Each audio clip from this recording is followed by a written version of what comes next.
大家知唔知呢個預約系統除咗可以喺 Appointments 睇返有咩人在預約之外，同時亦可以同步接駁 Google Calendar，可以喺唔需要上網站後台查看情況之下，直接喺 Google Calendar 查看咩人在預約，選擇 Google 功能。裡面 Client ID 同埋 Client Secret 兩條 key 要 Google Cloud 做設定，去到 Google Cloud 網站，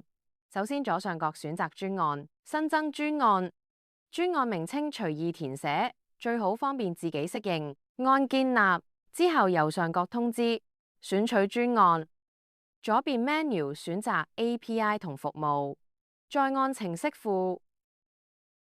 之後搜尋 Google Calendar API。按 Google Calendar API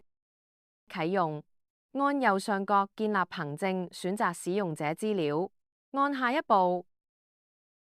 應用程式名稱隨意填，電子郵件最好填返自己電郵地址，開發人員寫返負責管專案電郵地址。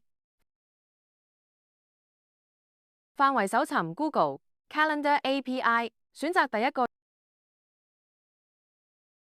用戶端 ID， 選擇網頁應用程式。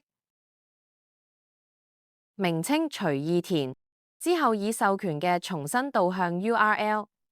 輸入你網站網址，按建立及完成，之後會去返之前頁面，選擇憑證，之後你會見 Client ID 同 Secret， 右邊選擇目標對象，發布應用程式，將之前見到 Client ID 同埋 Secret 貼上。之後同指示去按，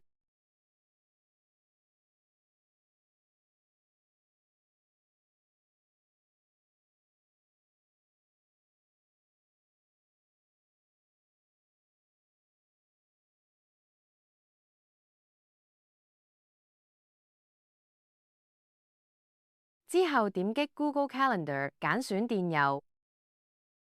成個設定流程已經完成。